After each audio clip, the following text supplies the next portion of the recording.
My name is Portia. I am a former senior bank consultant and I have spent my life looking at numbers. I was good at math ever since I was still a young woman. But now I am looking at a date when I am supposed to go to Benin, and this date, it is going to be in 2027. I did not know that there is money that can expire. The money that I got after I did these money rituals, it is going to expire in the year 2027. That is the date when I am supposed to go with my daughter to Nigeria. There is one thing that is called a mirror app. So we have a mirror in your house, and this mirror, it helps you to get magic money. This money can even appear in your banking app, but it is not really there. It is in the spiritual realm, and you can spend that money to buy whatever. But this money, it has a date that it is going to expire for. I was given money by the devil, a demon from Benin, and I have not yet taken my sacrifice to Benin yet. My sacrifice is still alive, putting me in jeopardy of becoming broke.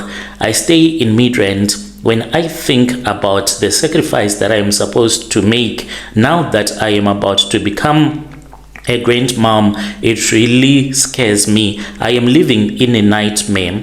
It was in the year of 2024.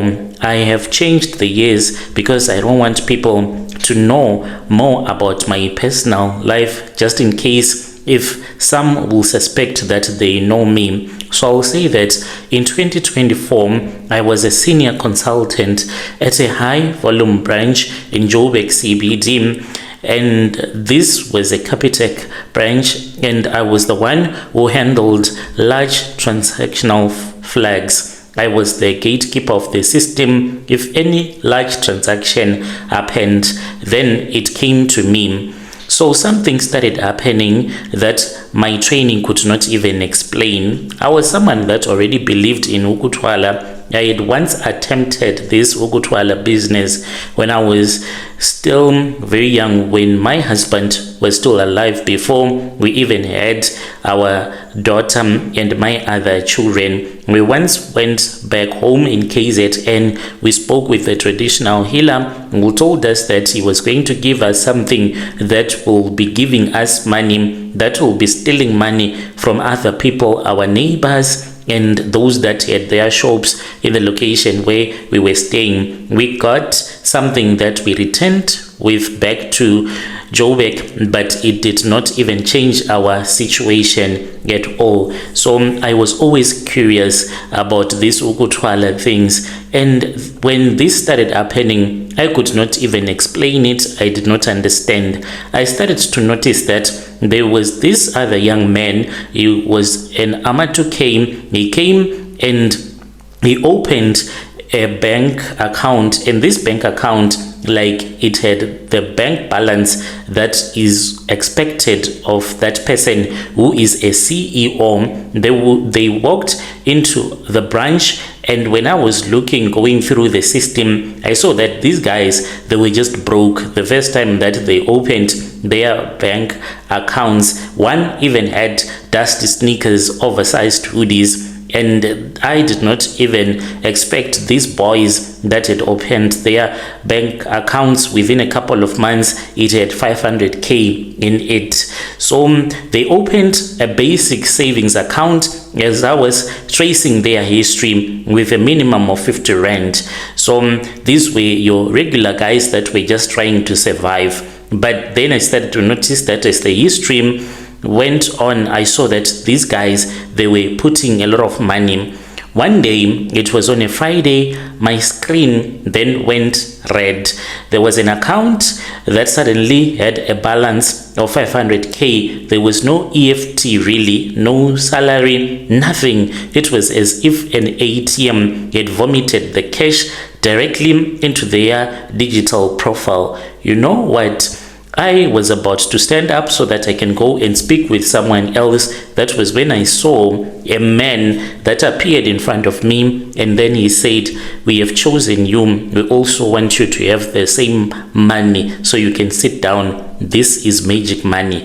I looked at that man as he walked out, and he simply disappeared. When he went out of our branch, it was as if this man, he was not even a real human being. So I decided to play detective. One day, as I was pulling the security footage from an ATM, I'll change places and I will say that this was from Braamfontein, where there was a guy who had withdrawn a lot of money. What I saw on that tape made me to celebrate. That is how desperate I was to do money rituals. Instead of feeling so much fear because of what I see, like what most people will do and report the matter, no, I actually celebrated.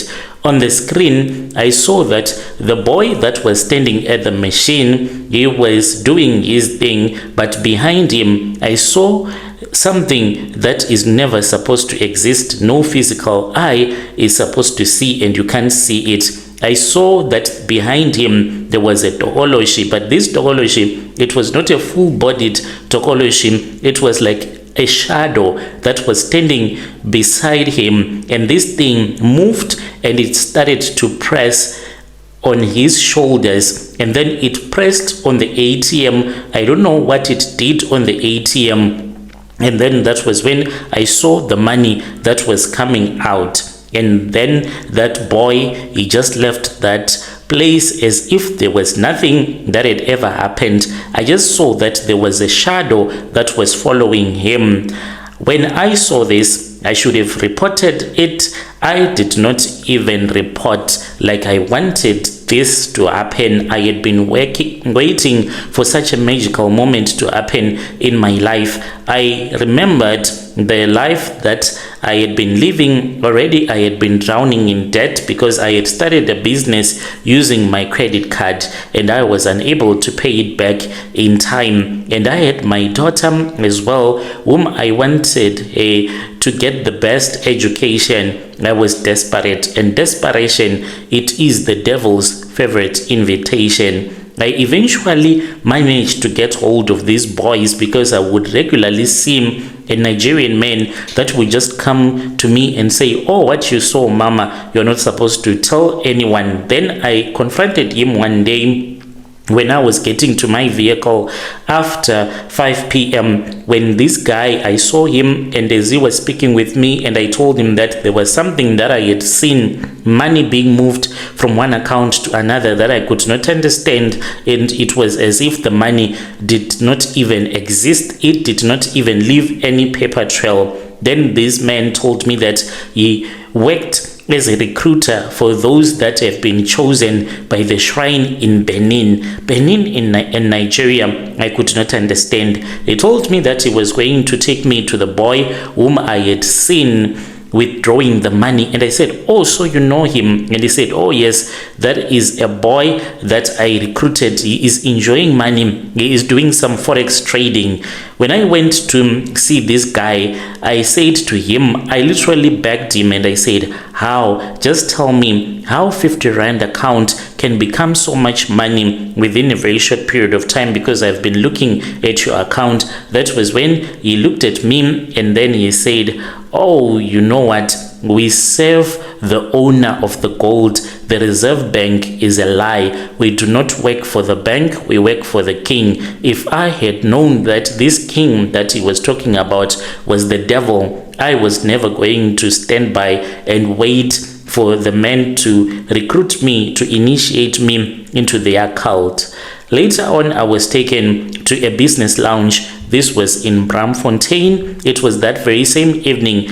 I was a desperate woman. You have to understand that. When I arrived there, it looked like it was a normal co-working space that looked like a space for tech startups. But then I was taken to this other office. When we got into that office, I was surprised because In front of me, it was no longer an office, but this room, it was designed to look like it was a shrine from Western Africa. There was a man that came in who was called a master, and then I was told that they were going to link my bank account to a shrine in Benin. I said, here we go. These guys, they are nothing but scammers. I was then told to start a business. I said, a business? What kind of a business am I going to start? They told me, any business.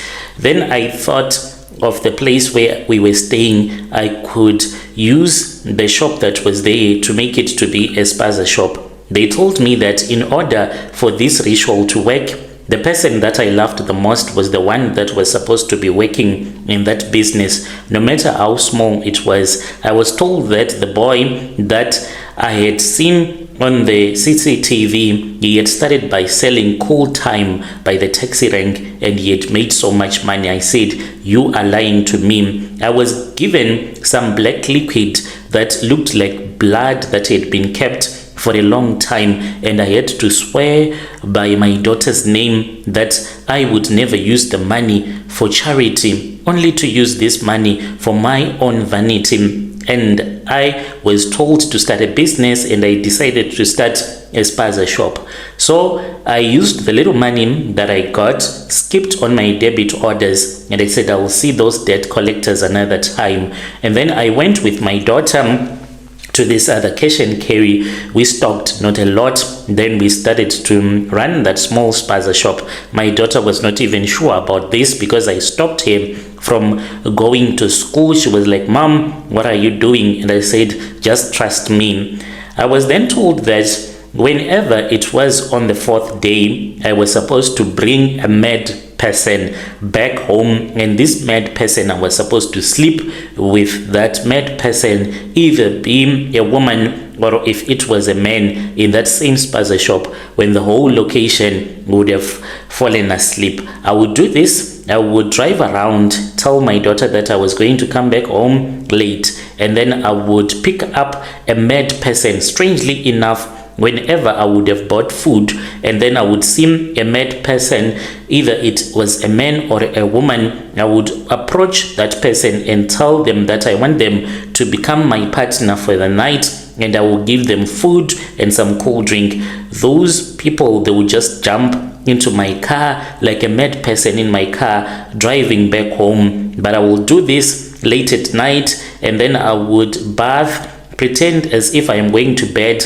collect the keys from my daughter. This mad person will be in my car. When my family has gone to bed, I will sneak outside, open the spaza, and take that mad person and sleep with the man or the woman. This was done without any protection. All that I did was like, God, please protect me from HIV or protect me from any kind of an STI.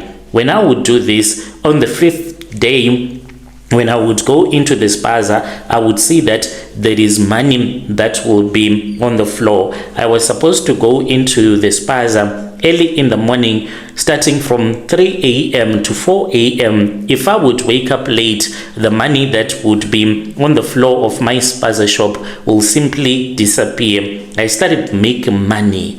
I started making so much money that I quit the bank job. I managed to buy a mansion in Midrand with cash. I paid for my daughter's education, bought a Porsche, started living a very comfortable life. I thought that this was it. I had outsmarted the system. I did not realize that I had just signed up for things that I do not even understand.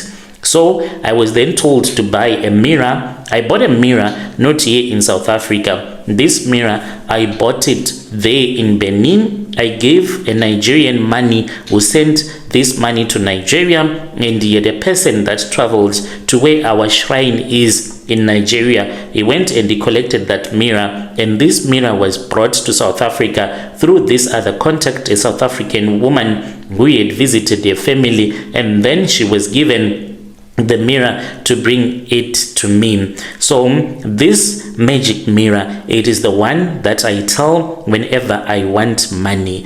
Whenever I want money, I look at it and I say, Magic Mirror app, I want you to send some money into my account. All of a sudden, I will see someone like a man that appears in my room, is like a human being, but very different from us, the way that this person will be looking. Even the texture of the skin, it is quite different. It will be radiating with so much evil, and then it will say to me, Portia, whatever that you want, it is done. Then I will hear my phone vibrating or a notification, and I will see that in my account there is money that is there. I am strictly forbidden to give this money to charity. I use it for my own vanity. I have the habit of buying male prostitutes. I make sure that this male prostitute goes to get tested, or I test that prostitute so that they can come to my house and then we can enjoy. I can go out with several male prostitutes. I make them drunk, we drink, we enjoy, and that is what I do. I have to use this money on my spending. Even if I want to go out shopping, I have to buy so much things that I do not even need at all, just to waste money in order for this money to keep on coming to me. So I have been enjoying this soft life, but now I know that I have to sacrifice my daughter. I have to sacrifice my daughter who is pregnant. I heard a voice one day who said to me, the gold is borrowed, Portia. It said, your maintenance is due. You have until 2027 to go to the Pure Branch, which is a shrine which is in Benin.